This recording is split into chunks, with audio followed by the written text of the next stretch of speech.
শুভ সন্ধ্যা। আপনাদের সাথেই আছি নুনহাস সাওম। প্রিয় দর্শক শ্রোতা, কার্তিকের এই সন্ধ্যায় সবাইকে শুভেচ্ছা জানিয়ে শুরু করছি শুভ সন্ধ্যার আজকের আয়োজন। শুভ সন্ধ্যায় আজকের আয়োজনে থাকছে চলতে থাকা প্রদর্শনী শ্রদ্ধাঞ্জলি, এনটিভি হাইলাইটস এবং জনপ্রিয় সঙ্গীত শিল্পী পারভেজের সঙ্গে আলাপচারিতা। প্রথমেই চলতে থাকা প্রদর্শনী।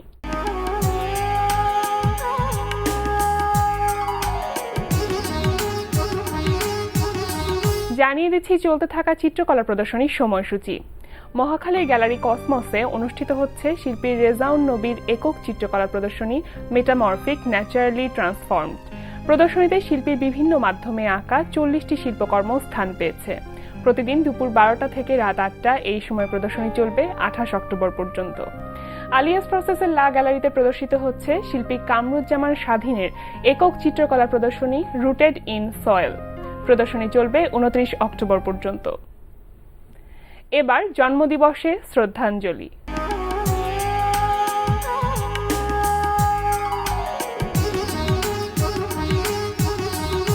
আজ মুক্তিযুদ্ধ ও সাহিত্য নির্ভর চলচ্চিত্র নির্মাণের পুরোধা বরেণ্য চলচ্চিত্র পরিচালক চাষী নজরুল ইসলামের 75তম জন্মদিন। তিনি 1941 সালে 23 অক্টোবর বিক্রমপুরে জন্মগ্রহণ করেন। তার নির্মিত উল্লেখযোগ্য চলচ্চিত্রগুলোর মধ্যে রয়েছে ওরা 11 জন, সংগ্রাম, ভালো মানুষ, বাজিমাত, শুভদা, মিয়া ভাই, বেহুলা লক্ষিন্দর, হাঙর নদী গ্রেনেড, হাসন রাজা ও দেবদাসের মতো বিখ্যাত চলচ্চিত্র। জন্মদিনে প্রয়াত চলচ্চিত্র পরিচালক চাষী নজরুল ইসলামকে আমরা স্মরণ করছি গভীর শ্রদ্ধায়। বাংলা সাহিত্যের অন্যতম কবি শামসুর রাহমানের আজ জন্মদিন। 1929 সালে 23 অক্টোবর তিনি পুরান ঢাকার মাহতুলিতে জন্মগ্রহণ করেন। প্রয়াত কবি শামসুর রাহমানের প্রকাশিত শতাধিক বইয়ের মধ্যে 70টির মতো কাব্যগ্রন্থ, 4টি উপন্যাস, 1টি প্রবন্ধ গ্রন্থ, 7টি ছড়ার বই এবং অনুবাদ গ্রন্থ 6টি। 2006 সালের 17 আগস্ট তিনি 77 বছর বয়সে শেষ নিঃশ্বাস ত্যাগ করেন। আজ জন্মদিবসে আমরা শ্রদ্ধার সাথে স্মরণ করছি বাংলা সাহিত্যের দ্রোহ ও প্রেমের কবি শামসুর রাহমানকে। দেখছিলেন শ্রদ্ধাঞ্জলি। এবার এনটিভি হাইলাইটস।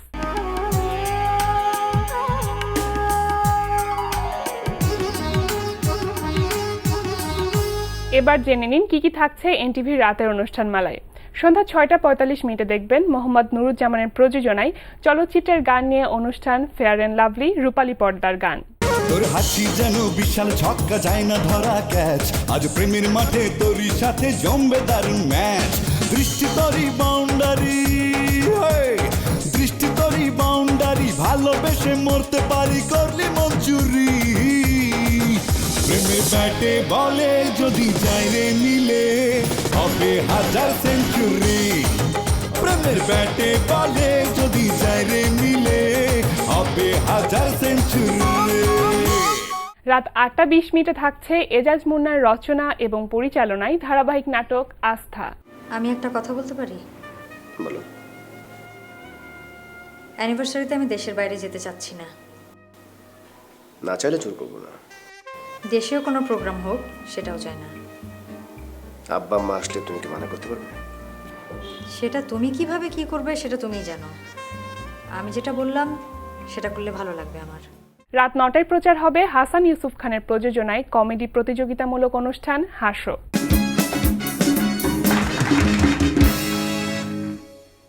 সেদিন বিপুল ভাই আমাকে ফোন করে বলল, কাঞ্চন তুমি কাল আমার বাসায় দাওয়াত, তুমি হাসো থেকে কয়েকজন কমেডিয়ান নিয়ে চলে আসবা।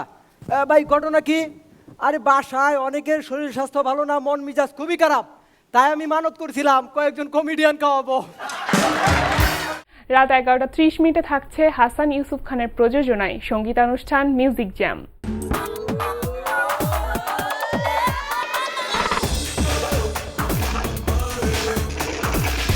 রাত 12:10 থাকছে টক শো এই সময়।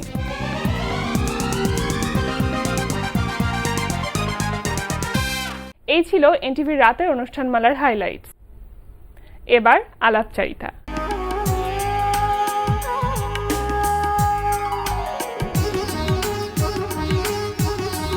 প্রিয় দর্শক, আমাদের আজকের অতিথি নন্দিত সঙ্গীত শিল্পী পারভেজ। সঙ্গীত নিয়ে ব্যস্ততা সম্পর্কে জানতে চলুন কথা বলি সঙ্গীত শিল্পী পারভেজের সঙ্গে। শুভ সন্ধ্যা। শুভ সন্ধ্যা। কেমন আছেন? অনেক ভালো, আলহামদুলিল্লাহ। গান কেমন আছে? পারভেজের গান কেমন আছে? পারভেজ মানে হচ্ছে গান, পারভেজ আছে মানে গান আছে, পারভেজ ভালো আছে, অনেক ভালো আছে মানে গান ভালো আছে। বাহ, চমৎকার। তো কেমন চলছে এই গানের সাথে ব্যস্ততা? এখন তো একটা মোটামুটি শীতের একটা আগমনী সুর আমরা পাচ্ছি। এই সময়টা আমাদের স্টুডিওর বাইরে, I mean stage performance, live performance যেগুলো, সেগুলোর Concert ব্যস্ততা, যেগুলো, এক্স্যাক্টলি কনসার্টের ব্যস্ততাটা বেশ থাকে।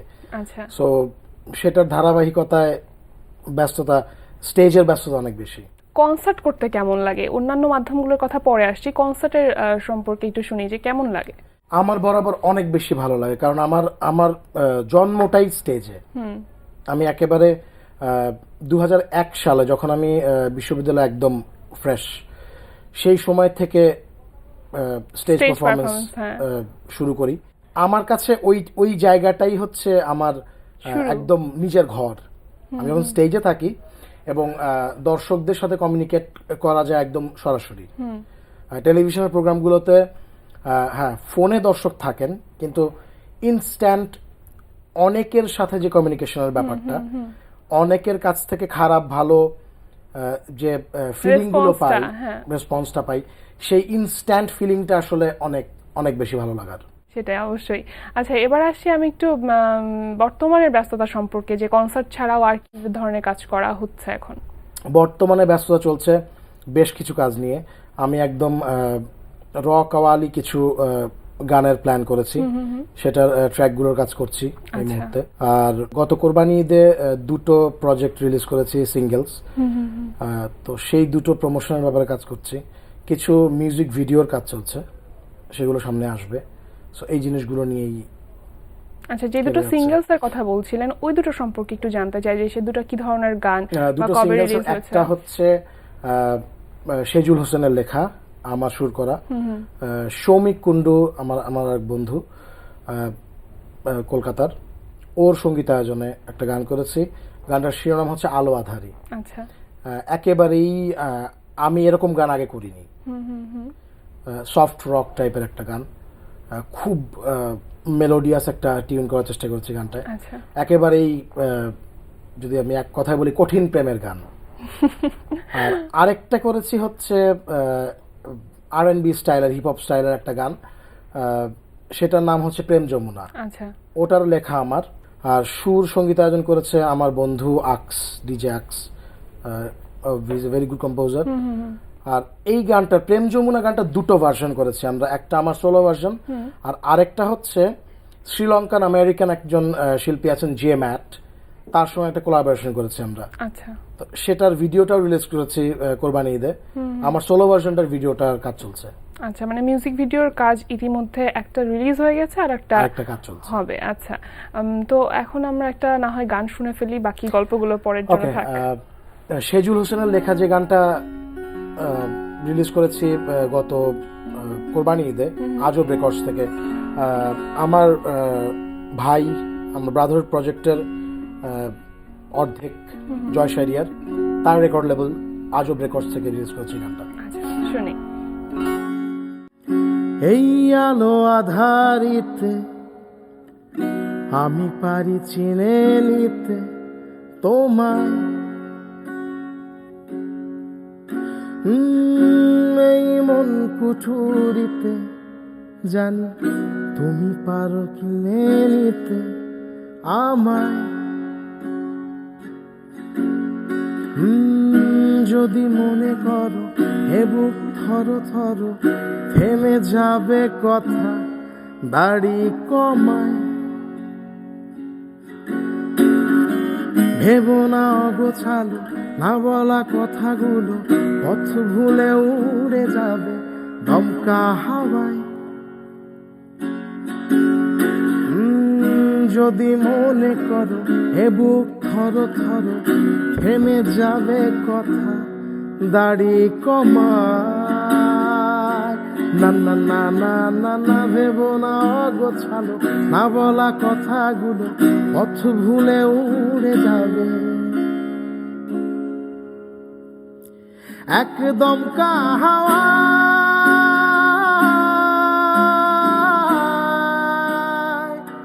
একদম কাহাওয়া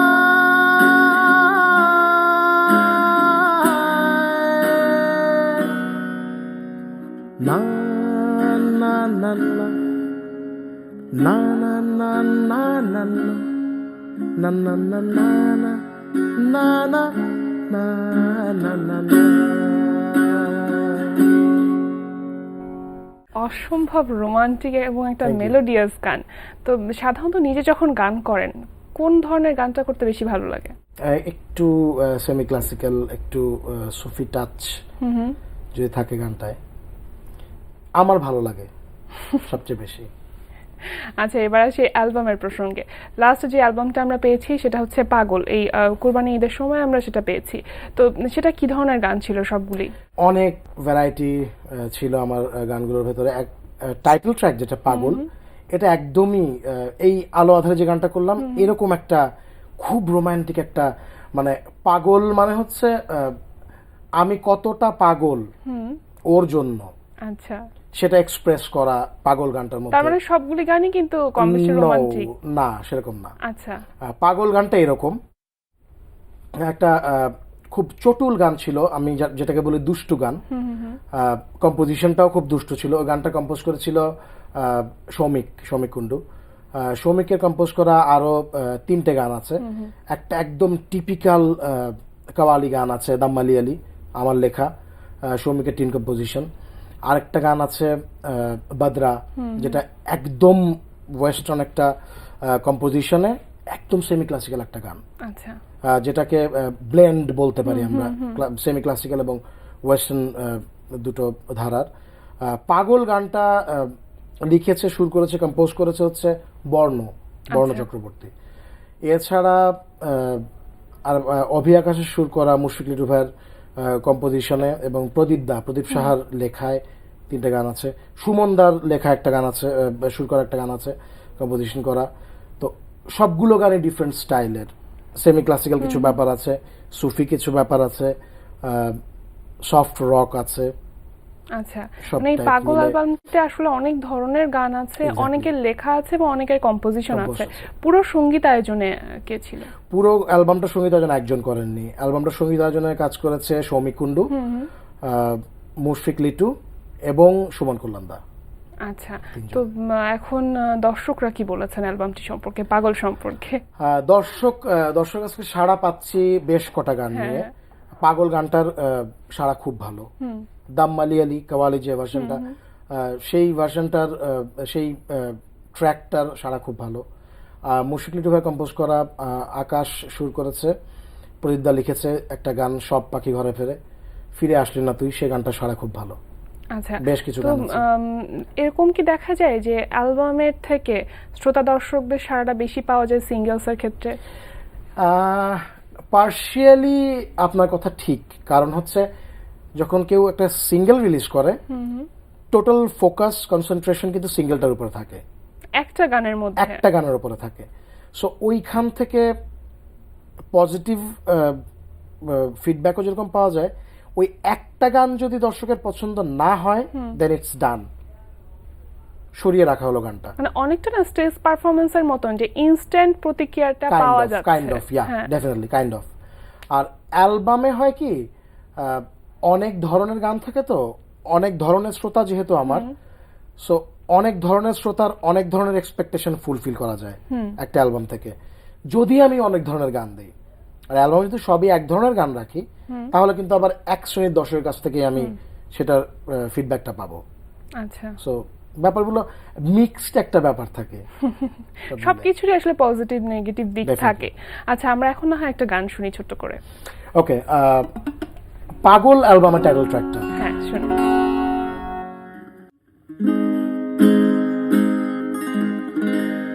সারা বেলা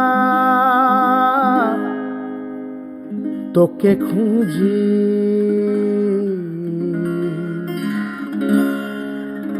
কেন তোর কাছেই ছুটে আসি, স্বপ্ন মাখা হৃদয় বলে তোকে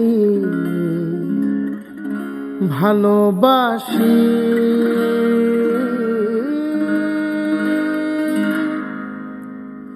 পাগল তোকে ছাড়া, তোকে ছাড়া, তোকে ছাড়া, পাগল তোকে ছাড়া, আহা তোকে ছাড়া।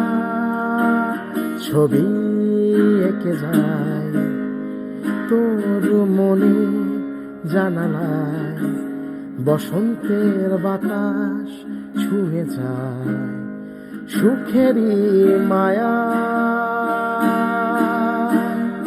পাগল হয়ে যায় ওই দু চোখের ইশারায়, কানে কানে বলে যায় তুই যে আমার। পাগল তোকে ছাড়া, আহা তোকে ছাড়া, পাগল তোকে ছাড়া, তোকে ছাড়া, তোকে ছাড়া।